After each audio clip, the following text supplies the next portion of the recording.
Welcome to the Leader Equation. I am Linzee Ciprani, and I am joined here with two wonderful ladies, two powerhouses, obviously. And we're going to have a little bit of a different tone today because there's some upheaval happening in our world. And so I'm really excited to get to episode number 22 here. But first and foremost, I'm Linzee Ciprani. I'm the CEO of Ciprani Consulting. We're the top recruiting and consulting firm in the country for all things real estate. I'm here with my lovely co-host, Christy Grossman, CEO of Ops Boss Coaching and the ultimate resource for training and coaching in real estate ops bosses. And of course, we've got Vija Williams here, who needs no introduction, but Vija, in case you don't know her, is the Director of Growth for Kinney Brokerages and leads more than 1,300 agents. She also happens to live in Kirkland, Washington, bless her heart, ground zero of COVID-19 in the US. And so we are going to talk all things leadership around this chaos that we are in. But before we do that, Christy, go ahead. I just wanted to welcome you, those of you who have not been with us before on the Leader Equation. So we normally are chatting with entrepreneurs and their shotgun leaders. I know we have a lot of entrepreneurs and ops people on the call today. And we're talking about what adds to the leadership formula, what subtracts, what divides, and most importantly, what multiplies the results. Today we have a little bit of a different special edition. I'm going to challenge you guys. I'm hearing so much anxiety around the country, around this issue. So I want you to take your phone notes out, your laptop out, your paper out, put a number 1 through 4. I want you to write down mindset, family, team, and business. Mindset, family, team, and business. And our goal today is that you're going to have one item in each of those things that you can take action on, because action cures anxiety. And there's no one I know better than to talk about this than my friend Vija Williams. So we are just going to dive right in. Let's do this, guys. Yeah. So Vija, walk us through, I know there's a couple things that you wanted to start us off with, and I think it'd be good to give you the floor here because it's been a little bit crazy.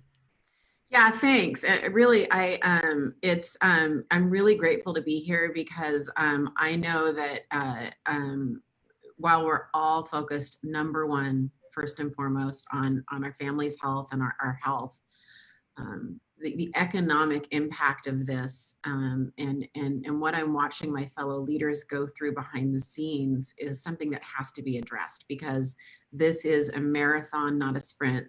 Seth Campbell really helped me turn a corner when he posted something on Facebook on Wednesday. And what he said on Wednesday was, just about today and tomorrow and over the next few days, we're going to see the people who are treating this like a sprint collapse and crumble in business. He was talking about in business. And those of us who know that we have to settle in for the marathon, we're going to thrive in this. And I just made a decision to thrive in this. We're all wired differently. For whatever reason, leading in crisis is something that I thrive in. And it doesn't mean that I don't have pits in my stomach, and it doesn't mean that I am not constantly focused on all of the livelihoods that I feel responsible for. But I immediately, it's just how we're all wired differently, and I work well under pressure. I just do. So when Seth printed that, I was pretty fried at the time on Wednesday, quietly fried. I was lying to everyone and had a smile on my face. And I grabbed my colleague, Christy Webster, and I said, we're going for a walk around the block. I want you guys to know, I work a lot. I do not take walks around the block. I also want you to know it was a sunny day in Seattle, which is amazing. And so Christy and I walked around the block for about 20 minutes, and I don't know what happened, and I came back a new person. And from then on, I just made a decision that, just because we're in a crappy situation doesn't mean we have to feel crappy. I don't have to feel crappy to show that I care about my people. What I can actually feel encouraged and positive and excited about the upturn. I don't have to feel crappy, to show my people that I care about them, right? Which sounds weird, but I think sit with that a minute, right? I think sometimes we tell ourselves that, if I really care about people, I need to feel bad because I need to feel stress for their jobs and stress for them. And I just made a decision that I didn't have to. And I have to tell you, I had the best day that I have had since the crisis hit yesterday. My team did. I issued my team leaders a challenge. Same with my MCAs. Everybody put on their battle armor, and we just sort of turned a corner as a team yesterday, right? Mm-hmm. So I just wanted to share that story because this is a marathon. Mm-hmm. Ben Kinney always says success is survival. We are going to rebound from this. We're going to be okay. There is a light at the end of this tunnel, unlike when we all went through that 2008 through 2011 and it felt indefinite and forever. And, all we have to do is survive the next 2 to 4 months businesses, right? That's all we have to focus on. So what you said is really important, Vija, that you've had to change as a leader how you are responding to things very differently than if you were just on a team or working for someone else. We have different roles and responsibilities as a leader, speed of the leader, speed of the pack, right? And so my question to you on that, I know you're going to give us some other tactics. How are you leading versus pushing and dragging people behind you?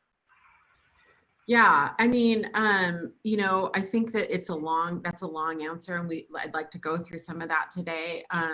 First of all, we have to maintain, I really want you guys to hear this. We have to maintain consistency and predictability in an uncertain world. So we don't want to change too much. We want to keep routines as stable as they can. Even if you're Zooming with someone and their background is in an office, it's a home office. We want to try to keep the morning calls. Lead gen time is lead gen time. Now, what's happening during those times might look different, but we don't want to change too much. So that's the first thing, Christy, is we want to calmly lead, continue business, not as usual, but continue business to be as predictable as possible. I'm finding it's really comforting to all of us that we have this routine that it's the one thing we feel like we have control over right now. Right. Love that. There's other things, that I'd love to talk about. One of the things about empowering your people is, I think you need to be constantly communicating with your people right now. Internal communication has never been so important. Leaders, most of your day should be filled right now with touching base with your people one-on-one, in groups, staying very in tune to all of your stakeholders right now. Yeah. So for us, my stakeholders are Ben, and then my ELTs for my executive leadership teams for my market centers, right? So my team leaders and MCAs. And then just this morning, I asked if I could be on our network-wide productivity coaching Zoom. Just wanted to tell them how much I appreciated them. And I really do. I really appreciate everybody right now. We're, constantly trying to insert myself and keep my finger on the pulse. I'm constantly asking for feedback. What are we doing that's good? What are we doing that's not so good? What should we start doing? What should we start, continue doing? What should we stop doing? Constantly communicating. The other thing I would encourage any leaders here, when you don't want to have a top-down approach, is to have that one-on-one follow-up when you say, hey, we're going to keep the office open, or we're going to close the office.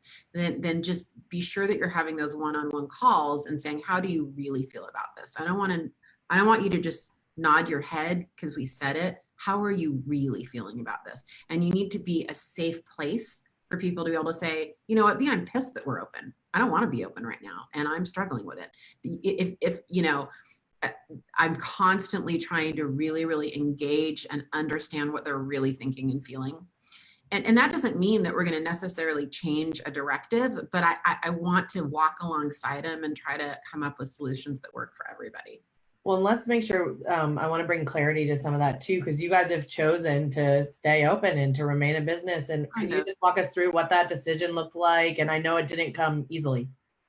Well, we're very, very much in business, and staying open is interesting. We're really effectively not really open to the public so much in our offices. If an agent has a client meeting, they need to kind of arrange having him in here. But a large majority of our staff is still coming into the office. We're all staying on a very strict protocol for social distancing. We have Purell and Clorox wipes. Not everybody's coming in, by the way. We have some working remote. And the reason is, and it kind of goes back to Christy's question, we all are so committed right now to making sure our agents can weather the storm financially. What's keeping me in my car and out the door and working every day is keeping everybody's jobs. I feel the weight of people's livelihoods on my shoulders. And that's not just my leadership team, it's our agents. We're very concerned that some of our agents, can't survive if they have a month of no closings, right? Yeah. So it's really, we feel passionately that we have to somehow be here to help them facilitate income coming in. So the way, Christy, that you get a team behind you is you rally, around a vision that's not about you. Mm. And that's what we're doing. I mean, you could ask any one of my leadership team. I don't know if any of them are watching this right now, and I'm not seeing the interaction because I have you in front of me on Zoom. I can't see the Facebook right now, but if any of my team is watching, and you guys want to comment in, we are all completely driven every day right now, protecting each other's livelihoods, and that includes our agents and all of our staff. That's our one concern. It's what's making all of us get out of bed in the morning right now. So when did this start for you guys officially? Because you guys were the first ones. So walk everybody through too, because I think it's funneling through Pennsylvania's feeling it now. So so let's walk through it. So we're probably more in a phase 2 mode, and a lot of you guys are kind of in phase 1 of crisis management. And the reason I say that is I'm finding on social media a lot of the things that I'm seeing people work through in private forums and on private message are kind of what we sort of worked through a couple of weeks ago. So we've kind of moved on past that a little bit. And what I mean is, it's a funny story. I came back from the trip of a lifetime for a really big birthday I had. And I landed on Friday, February 28th. And the news dropped of the first unfortunate, horrible, I'm so sad about it, deaths and diagnoses at the Life Care Center in Kirkland, I believe that Sunday night. So I hadn't even come into the office yet. And that's less than a mile from our Kirkland Market Center, our largest market center, my home market center. And a couple miles away from where I live, where my parents live, where my world is. Yeah.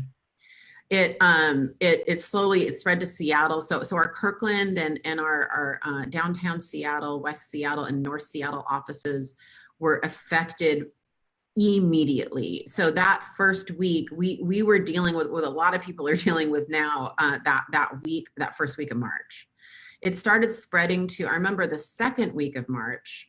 Early in the week, I went to our Marysville office, which was a little bit outlying, and I was all braced because Seattle was just closed down by then. But by then, Kirkland was a ghost town. I'd already done a Facebook story with empty streets, and I went to Marysville, and I'm like ready for the same thing, and they didn't even have Purell in the office. They're like, "What? Oh yeah, this Corona thing, right?" So it took a while.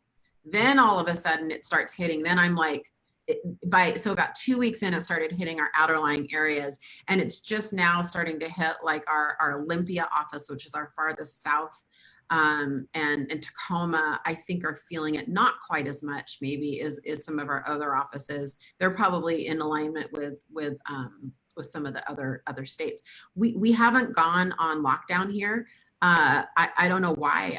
I think that we've been kind of voluntarily in a quasi shelter in place for longer than anyone. I don't know, maybe every day. I think it's going to change. I don't know.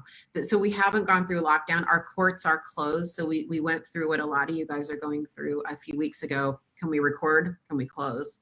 Right. And can I just share something about that, Lindsay? Just kind of wanted to share because that's one of the things I wanted to talk about today. Leaders are defined not by what we think we should do, but what we actually do. And this is a time for action. if there's ever a time to be decisive and to be a leader of action and to be a captain class leader. A lot of us really love the leadership style described in a book called Captain Class. This is the time. I immediately dove in and essentially became a co-team leader to some of our offices, started going on. I have 3 roles right now. I'm just dove in. I know my friend, Sarah Reynolds in Christy's area. Almost immediately when this hit a couple of weeks ago, she just dove into her ISA department. Yeah. She immediately got in the trenches and on the phones doing what she had to do, right, to keep business going forward. That's a team captain leader. Yeah. So I want to chime in and amplify that. Let's see your amplify cup, Lindsay. Oh, thank you. I want to amplify that because I know we have a lot of operations people listening to this call. So I want to speak to you operations people. Normally our role is empire protector. We are in a different place right now and we need to speed it up. We need to follow our leaders and we need to move fast. I know that if you are an S personality, you are not loving change. And if you are a C personality, you don't want to make a mistake. And now is a great opportunity for growth to get outside your comfort zone because our leaders need us to step up and move fast to be integrators during this time. Oh yeah. Congratulations, all ops people. Right now, you've been promoted. Everybody in the company is in a revenue generating position. We have effectively scrapped all other positions and 100% of us are all right now involved in protecting anything that's in the pipeline closing and helping our agents stay productive and stay alive. Congratulations. There is no such thing as ops anymore. Our team leaders are MCAs, our MCAs are team leaders. There's no titles anymore right now. This is business survival. All we need to do is get through 2 to 4 months and we're going to do it and we can do it together. And then on the other side of that, I truly believe there's going to be pent up demand and that will catch up, right? Absolutely. Well, let's talk about that because I actually went live the other day about this because I have multiple people saying I just need to lay off everybody and I just need to get out of this. And, walk us through like what does that look like? Yeah. Let's kind of go there. I'd like to pull back a little bit. I want to kind of go through some really important tactics that it's important for me to get out. And then we can kind of talk about some specific instances like, do you lay off or not? Yeah. However, I will say this, Lindsay and Christy. Cash flow is everything right now. Right. Ben Kinney, I was talking to one of our investors today before I came on. And, and he was complimenting me. It was really nice. He just called me to compliment me. It was really a lovely call to get. I was like, okay, what do you need? What's the crisis? Like, I thank you for complimenting me. Give me the sandwich, right? Compliment, slam, sandwich. Right. Like, there's no sandwich. I just called you to say it was a really nice call.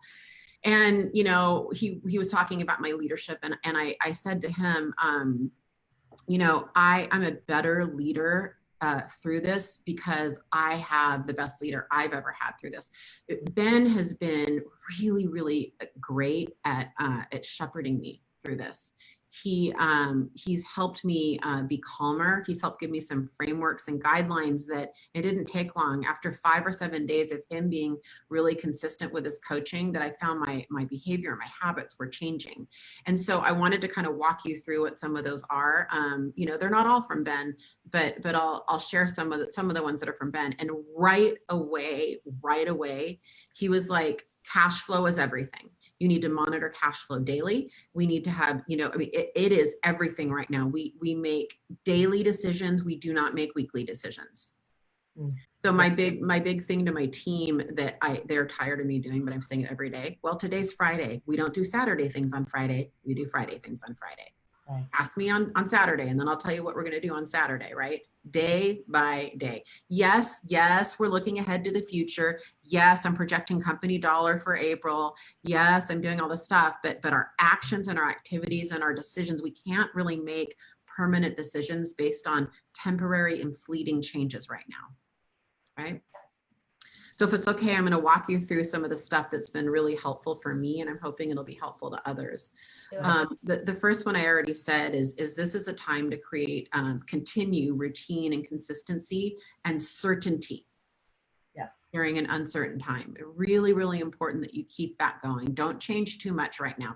It's okay to change things. It really is. But if you are going to change them, I would ask you to consider being consistent and, calmly, like I always say, like hot knife through butter right now, right? Very focused, very, very focused. Number two, I want to remind us that our emotions are contagious. And yes, I'm using the word contagious on purpose. You have to stay positive. You have to be positive right now because people are going to feel it.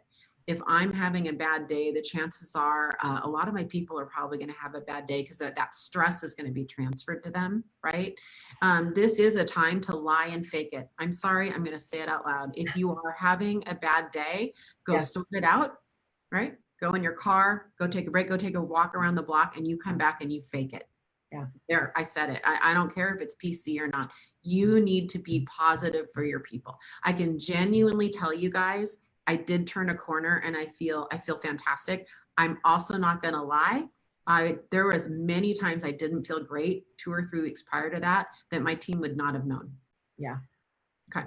So I would add to that, as a leader, having watched you behind the scenes, it's important to have your tribe. It's important to have the people that you can be your full, authentic self with behind the scenes so that you can show up for your team and your people and be positive. Thanks for saying that, Christy. You're right. I should have said that. Part of faking it would not be healthy to stifle the anxiety and the fear and the breakdowns. I have had many confidential phone conversations with very prominent people that you're seeing all over the airways right now that have really big businesses. Christy's one of them, where we can privately break down together, for lack of a better word. But everyone, we do that so that we can come out of it and be strong for our people. You want to also be careful that your tribe doesn't end up being a cesspool of negativity too, right? The purpose of this is to get it out, talk it through, and then to move on, right? Okay. We don't want a tribe that's going to constantly scare tactics, send us news reports every 30 seconds. We don't want that tribe. No, they get blocked. Yeah. Okay. This is a really important one. And I think it's where I think it's one of the biggest lessons and probably permanent habits that I'm going to glean and grow in my leadership from this. And this is really a direct effect of Ben Kinney's leadership. And for all of you who don't know Ben, I run 8 brokerages and I help with title, escrow, and mortgage on the leadership team. And Ben's our founder and CEO. And we have tech companies. We have quite a big empire in the real estate space. And one of the things Ben's been really instrumental in help shaping me over the last month is this concept of we don't have to make rapid fire decisions. Yes, we need to take decisive action quickly. Yes. But what does quickly mean? What Ben has really helped me do is he is just pushed back to the point where now I'm doing it naturally. Do not make decisions based on someone else's timelines. We hear input, we build in thinking time, we build in collaboration time, we build in discussion time, and we move quick enough, but we don't move rapid fire quickly, like, with our hair on fire. That is the best advice. It's been one of the best areas of growth I've had. So now my script, a lot of the times when I'm getting rapid fire, here's a good example. I have a specific example. Our MLS sent a directive. I don't even know what day anymore. I'm losing my days. Yeah. Sent a directive one day and they said all open houses, public and broker open houses, are hereby, there's no way to put them on the MLS. We've pulled all ability to advertise in them. So they effectively closed open houses down. And out of anything that's happened, I think my phone blew up the most from that. Agents far and wide, they were emailing me, they were texting me, what does this mean? Does this mean open houses are counting? So I as a leader was feeling the pressure to issue a statement. Right. A company-wide statement. Now that's a good instinct. And that's what, Ben talked me off the ledge. I'm like, we got to do it now. We got to do it now. Everyone's blowing up my phone. This is a big deal. And he was like, your instincts for a statement are good instincts. Okay. How we execute it, however, needs to be slowed down. Okay. Here's the thing. It was like a Monday. Are there going to be any open houses? Most likely on a Tuesday or Wednesday or Thursday. Well, no, okay. I don't think so. Right. He's like, what other information? We have another press conference today from, I think it was a Trump press conference day.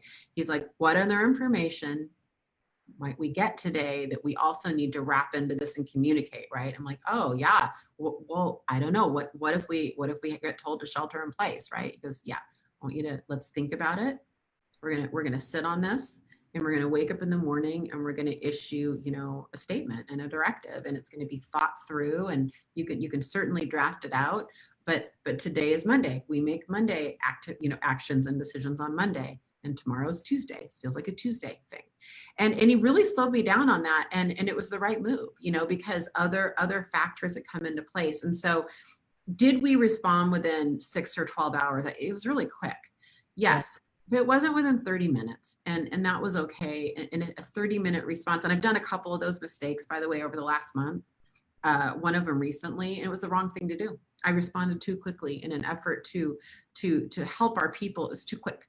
So the big, huge thing is, yes, take decisive action quickly, but build in some thinking time and some white space and some calm, and talk to someone about it. Yeah. I think when we're in crisis mode, our focus goes from this to this, and what that causes is time to feel like it's taking so much time. So where an answer in 6 hours would normally be like, awesome, I'm so glad I heard back from you. Now we're like looking at our watch every minute. Have you made a decision? So yeah. I like what you said, to build in that breathing time, thinking time. That's really good. Yeah. And, my specific example, and, maybe it is 2 hours, but whatever it is, we need to resist the urge to be reactionary all day, every day, right? We need to be mindful of what our focus is, we want to keep our main thing, the main thing right now, which actually leads me into my next thing. You have to get very simple.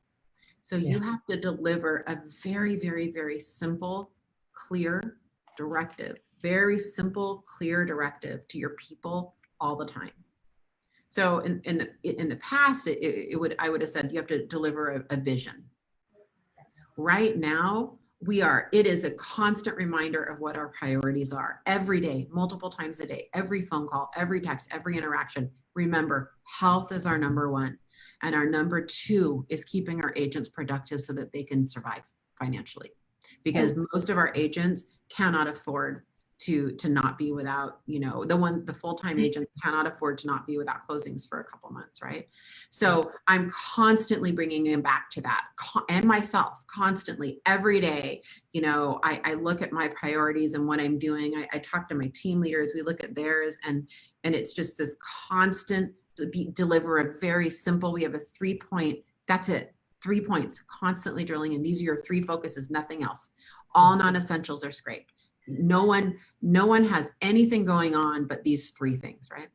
Yeah, well, that's a huge thing too, right? Especially for real estate agents. So that's been something that I've been really drilling, right? Because I've been like, we don't want to be perceived either as agents as like, oh, there's Linzee Ciprani who shows homes and has no protocol or anything laid out, right? And that was something that we started pushing on, especially in our company with helping others. Like, you guys we have to elevate. We've got to be professional, and we've got to be clear and simple and have steps like, hey, we're going to do this and we're going to do that. And we're going to have gloves and masks and booties. And for right now, that's what we're going to do to keep people safe while we're still doing those things. Right. And so I know you guys have been dealing with that. I mean, that's been an hour by hour change, a day by day change and everything. So I love that he kept bringing you back to Monday decisions are made on Monday, like that. It's truthful, Yeah. Yeah. And Linzee, you bring up a good point, especially here. I mean, you cannot over communicate right now. You guys, internal and external to your clients, if you're a real estate agent, our agents who are thriving right now are in an over communicating mode to their clients. They are the delivery vehicle of all information right now, real estate. I literally, the motto and the mantra that we have in our ELT, in our, executive leadership team is, you cannot over communicate. We have our agents, every conversation that gives us a litmus test on what's happening in the market, text us. Just text us constantly. If we're not getting constant text from you, you're probably not looping us in enough, right? So, kind of creating that that mantra right now about how important. I would much rather have, like, I made a mistake yesterday. I had a fail yesterday, and it was an over communication fail. Honestly, I sent too many emails out to our agents yesterday, and you know what? And I was with my assistant at the end of the day, and I go, hey, if we're going to fail forward right now, I want it to be an over communicating, not under. Yeah. I would echo that, having been through multiple shifts since the 1980s. That is how we actually gained market share each time, was over communicating both with our team and with our clients. So again, me coming from the ops side of things, I would say, operations people, have you layered in additional communication into all your systems, whether that's your systems of communication with your team or with your sellers? So for example, have you layered up your listing systems so that you are setting your sellers up to ask you for price changes instead of you asking them for price changes? Just simple things like that. Love that. Yeah. So what we used to say is under promise and over deliver. And now I'm telling everyone, under promise, over deliver, and over communicate. Over communicate. Yep. Oh, I love that. I love that. That leads me into my next thing that I've really, really learned. And it kind of goes into a lot of what I've said. And that is, ask a lot of questions and get a feel and a read on the pulse from multiple people before you make a decision. I think early on, I would have one hysterical person and my natural, Ben, we got to do this. We got to do this.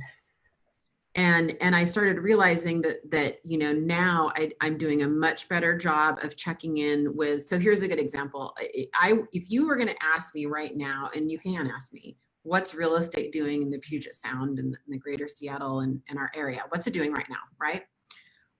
The reason I can answer you pretty comfortably is that almost daily, I am texting agents from a 3-hour radius, so geographical radius. I have a group of agents, some that just do new construction, some that focus on condos, some that focus on investors, some that focus just on resale, sphere, whatever, right? I feel so comfortable that I have enough people that I'm getting a pulse and a temperature read from that I can probably give you a pretty good read. Now, if I was going to ask just one of those like 10 or 12 people, that would just be one person's perspective. I can't make a policy or a directive based on that. So for all of us, even if we're running a team, right? What our top agents experience or our least experienced agent is feeling, and seeing, look at the data, number one, number two, ask a whole bunch of questions and just make sure that you're making decisions that are as factually based and as representative of everybody, involved as they can be. That's been a huge lesson for me. Not the loudest voice in the room. I love that. One of the things that Stephanie Brackett on Anderson Hicks group is doing is she has set up a boomerang email. It goes out to all of their lenders, all of their title companies and attorneys on a daily basis, asking what has changed, if anything, since yesterday. Oh, I love that. Out once a day, and then at each day, once a day, they recap to their team. Yeah, which has been really neat to watch some of that kind of stuff. I think I love that these are directives that you guys have taken, Vija, because, what I think a lot of people have found, and we have a million questions coming up too, but I think, the government, like in a lot of cases, like that has not been clear, and it hasn't been a clear directive by any means. Like there are times like even today when our leadership team sat on and we were like, does this just mean that we're just supposed to close our offices, or can we not have closings? And I mean, that causes such mass hysteria and nobody really knows. Okay, so let's talk about that though right now. Okay, this is why communication is important. So on a one-on-one basis, let's go back to my MLS example story, and you can substitute anything that's happening. I responded back to people really quickly. Hey, you guys were aware. Thank you so much. Keep us posted. Keep the text coming. I copied and pasted my response. You know, keep it going. We're working on it. We want to just kind of wait and see for a little bit how this is going to play out. Okay. So they were getting a quick response from me. Yeah. Right? What I wasn't doing was a knee jerk, you know, company policy based on 20 minutes of data and understanding. Right. So I want you to hear what I'm saying on that.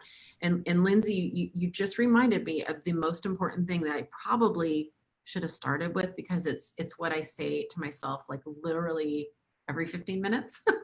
Focus on what you can control right now. Yeah.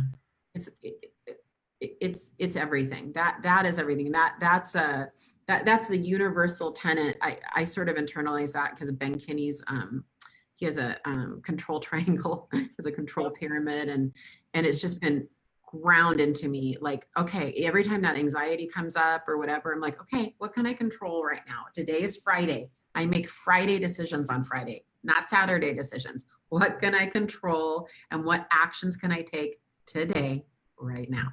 And it's a really grounding mindset to have right now. And it for me, it really it's really calmed me down. I feel really great right now. I mean, I'm nervous, I'm scared, I have anxiety just because I care for my people so much, and I don't want anybody to be without income. But actually, you know, focusing on everything we're talking about has been really, really helpful. I mean, it goes without saying, like, you just need to pour into your people. You may not know what the heck you're doing right now. You just do nothing, spend all day pouring into your people. And for us that have brokerages and teams and your agents and your clients, you can't go wrong. Yeah. So can I add one more thing before you guys ask me questions or other people ask questions? It's just on a personal note, really important to me. There are two types of people right now I'm finding, okay? One of them is like John Legend and Christy Teigen, who are like at home in their bathrobes, doing live performances, making gourmet meals, complaining about quarantine. I mean, and I love them, and that's awesome. And then there's people like us, business owners, who are working 24/7. Yeah. There seems to be, you know, two different types of people. For those of us in the business world who are in that camp, who are genuinely trying to keep our businesses afloat during this time, loop your family in, right? Let your family know. Don't shield it. You need to be age appropriate, but we have very candid discussions every night. They know, I'm like, hey guys, I want you guys to know that, we're slashing a whole bunch of expenses because I'm anticipating, this and this, and this is how it's going to affect you. And, mommy's had a really long, tough day today. I'd love to just not have as many words tonight. I've said that sentence a few times. And then some nights I'm like, let's go on the deck and talk for an hour, right? Because my poor 16-year-old's driving us bonkers. He's been like holed up all day. And then I get home and he's just talking. So, but loop your family in. I think it's really important to just be real with them and have honest conversations, not fear-based, make sure they're appropriate, but don't forget to explain to them what you're doing every day, who you're talking to when they see you on Zoom, and just making sure that they are, this is a watershed event in our world. This is a history making event, and our kids are part of it, and they're going to look back on this time, and they're going to tell their grandkids and great grandkids about it. And how we show up as parents is going to be part of that. Do we show up really fearful and anxious, or do we say, hey, this is what mom's doing today, this is what dad's doing today, I'm leading the charge. We're there's awesome things happening. We every night we say gratefuls at dinner, and we've switched it to silver linings. What's the silver lining about staying home today? What was the silver lining, right? I've got my 19-year-old home from college, which, we could choose to be sad. We're choosing to be super excited that we get to spend more time with him when he should be in Texas, Yeah. Well, and I I think all the appreciate that. things you just shared with us, the steps you just went through, are also applicable to our family, right? So consistency, predictability. Have you created your new normal with your family, your new routine? Kids thrive on routine. Are we in constant communication with them? All the same things you just went through apply to our families. Yeah. Well, and I have a 5 and a 7-year-old, right? So life looks very different and very strange right now. And every time they come in the door, they're like, who are you talking to now? Because we're on Zoom all day with my teams, right? Like, we are just working on Zoom and we talk and then we mute. And, but I think it is, they're aware that there's something going on and that, it's a little bit different. And yes, you're home from school and you just gotta give mommy the ability to have some of these conversations. And what would you say to people that, have the younger kids and just feel this guilt because they're in it and they are heavy in it, right? Yeah. Yeah, it's hard. I think it's hard with younger. So my youngest is 10 and my oldest is 19. So they're a little older. I think it's hard with really young kids because it's almost easier to exit and be in an office and work. It's hard for them to understand when they see you home and you kind of have to, you feel like you're blowing them off, right? Yeah. It's really tough. Certainly as a mom, I get that. So that's why you have to be age appropriate. And I've always done it though. I've always explained to my kids, hey, mommy doesn't have to work. Mommy loves working. I am blessed that we live in a world where I get to go do this. I love what I do and I love you too. And, you're going to go spend time with, this person or go over here because this house we live in and all the play dates you go on, that's part of how we pay for that. Even a 5-year-old, I've had those conversations with my kids. They know that, when I was more active in sales, you sold a home today. That's what mommy and daddy do to fund our lives. They've kind of understood that from a really young age. So yeah. I get it. I don't know if I have a magic button, Lindsay, and a magic answer other than the simple default I have, is whenever I don't know what to do, I go back to authenticity and transparency and communication. So that's my answer. I love that. So I would encourage, one of the questions that I'm getting a lot from people is, since we've gone to home working, and I would say, and I coach nationwide, Linzee consults nationwide, I would say probably 75 to 80% of our people are working from home. There's a challenge with, we now have a new cadence of communication. We need to talk about what is our new cadence of communication, because what I'm seeing happen is ops people at home with little kids and team owners, entrepreneurs, I'm a business owner too, like in overdrive to keep our businesses afloat. And there's this pressure of wanting the people available 24/7, and they're trying to give everything they have. And at the same time, they've got a 3-year-old and a 1-year-old, literally in their lap while they're working. So I think the communication and what is our new cadence of communication? How do we do that? When do we do that? What does that look like? Is an important discussion for people to have. I think that is I'm so glad you brought that up, Christy, because number one, it makes me think that, do I have that awareness good enough right now? Like that was a really smart comment. The other thing that strikes me about that is that, we just have to be okay with kids and dogs and backgrounds. I went up to Bellingham, last Thursday, and it was with Ben when he addressed our companies, and we were kind of sitting there and I'm like, I think we just need to be okay letting them bring their kids to work, or, just having kids in the background of the Zoom. The whole world has their kids home with them right now or whatever. And so, you just have to, as a company and as a leader, you just have to be okay that, everybody you talk to is going to probably have kids and dogs in the shot. I'm surprised, Lindsay. And it may take them 15 minutes to answer the phone when normally they would text you back immediately. Mm-hmm. Yeah, just really smart comment, and it's going to make me think. I'll probably think a lot about that. Like, are our expectations in alignment with what they're experiencing at home? That's really good. Thank you for that. Good question. Yeah, it is a good question, because there's a lot. A lot of us feel like we are not nearly as productive with all of that happening too, right? And then comes that guilt. and that stress of like, oh, they're going to get mad at me and I'm not doing enough, and or am I doing enough? And that's a hard Here's thing. the thing, but let's go back to productivity. And here's what I think is really important right now. You know, I keep going back to our simple directive. We have a 3-point focus. That's it. That's the only focus our entire ELT has. And so I am constantly thinking about productivity, and I'm like, all right, if it's not in that 3-point focus, then it doesn't matter. It doesn't matter. And so, you know, this is a time where we have to be super in tune to our priorities. And as leaders, we need to be making sure we're communicating that to our team. Being a good leader isn't having a good idea. It's acting upon an idea.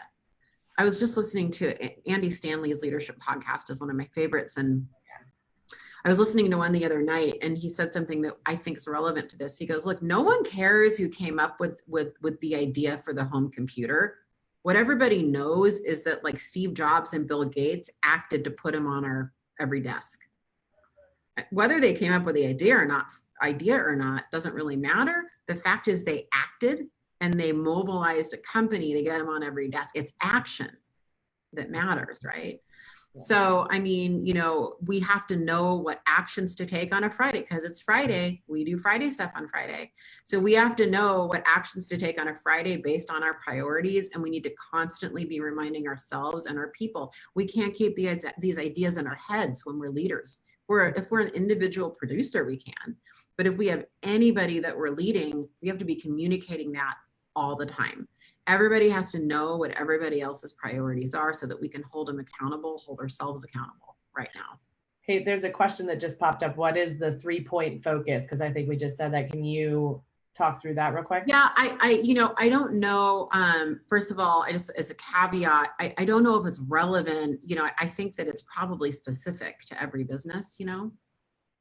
So keeping in mind, you know, we run brokerages, and our number one focus and concern is on our agents' health, well-being, and productivity. For me, so I lead leaders. Yeah. So I lead the leaders that lead the brokerage. I always call myself the grandparent, which I don't like calling myself that anymore because I had a certain birthday. But anyway, I know. So I'm now in a position where I'm kind of one removed from being directly impacting, but. So for us, it's number one is health and safety, and we review that every day. Number two is our agents' productivity, protecting their livelihood right now, doing whatever it takes to get our agents paid so that they can pay their rents and their mortgages. That drives all of us right now. And then the third is growth. And the reason that's important is I could tell you another story. And it has to do with my when I turned a corner on Wednesday. I was so I think probably feeling a reactionary and a little anxious inside up to Wednesday that while I think we were all doing a good job, I think I was doing fine.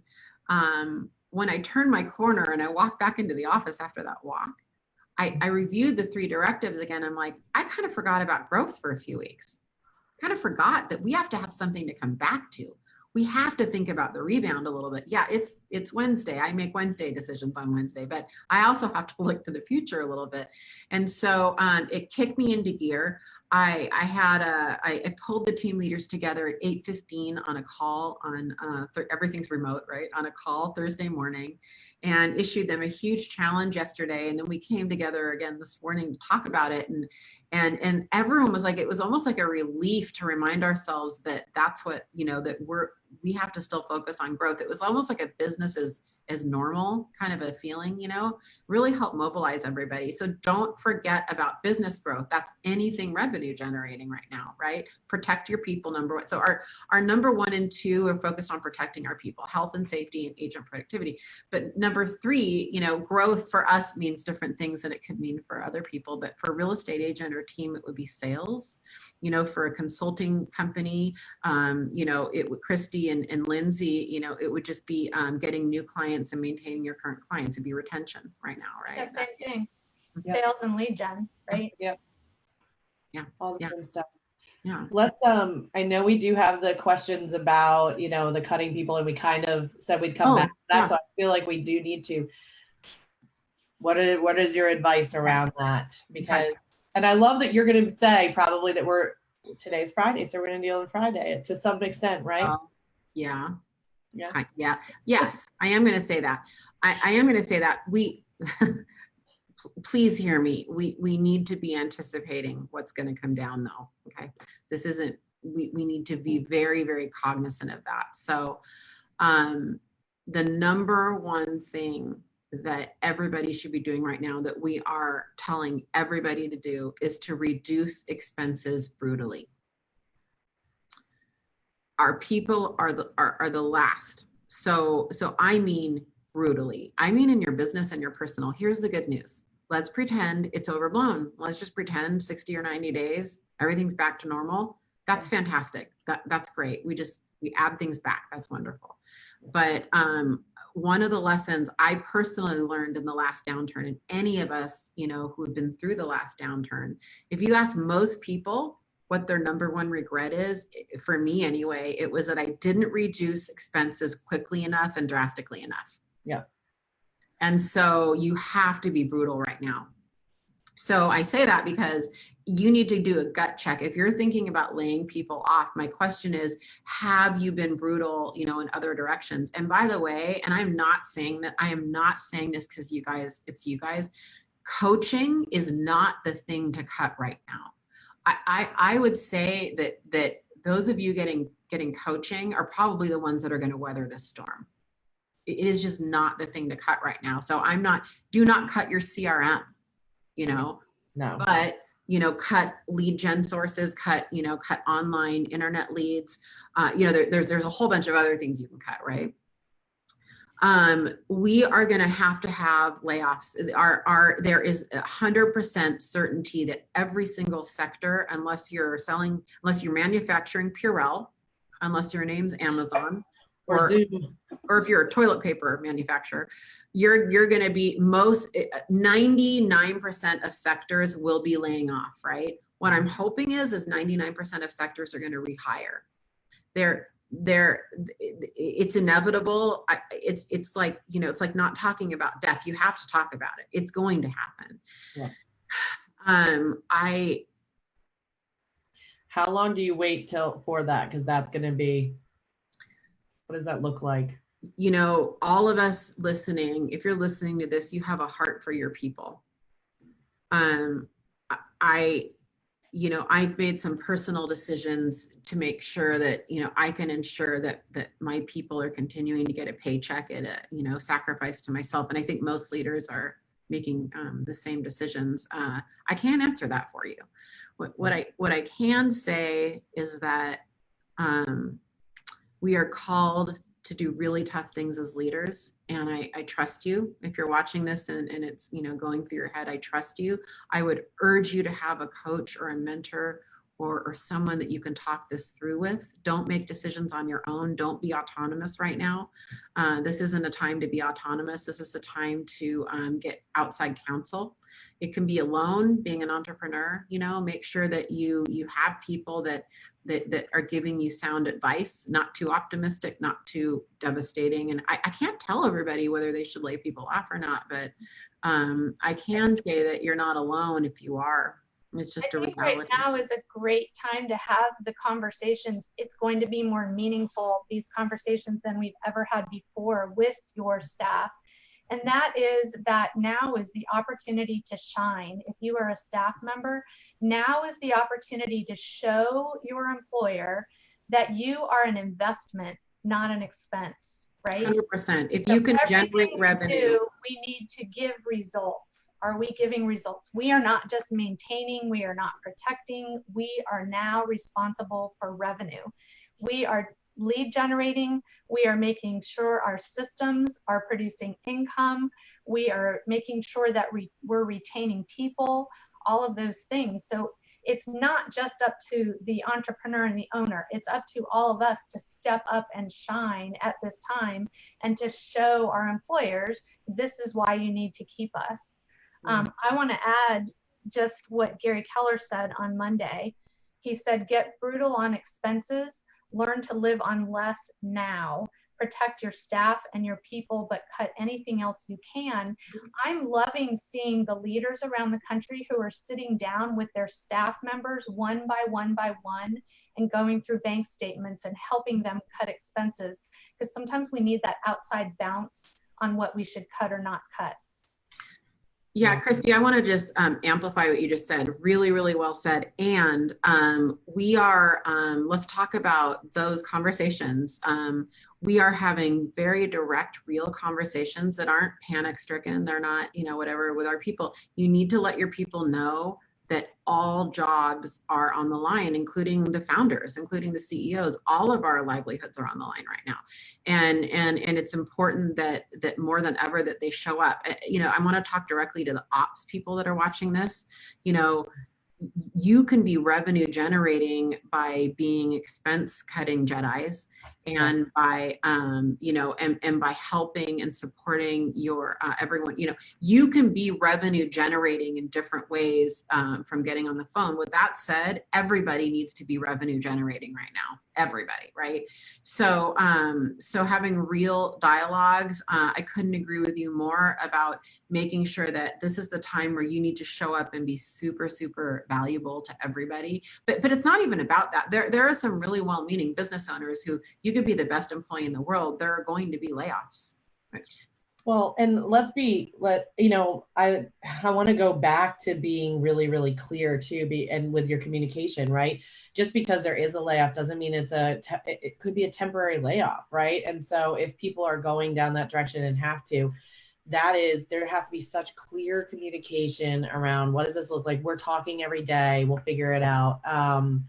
It might even look like we're all going to work and not take a paycheck for 2 weeks, and we're going to go down to minimum wage to keep benefits potentially. Whatever it is. There's a lot of different conversations you can have, but you have to have the conversations with your people and trust them enough to have those conversations, or else you have bad communication and then it's a bad situation on the other end, right?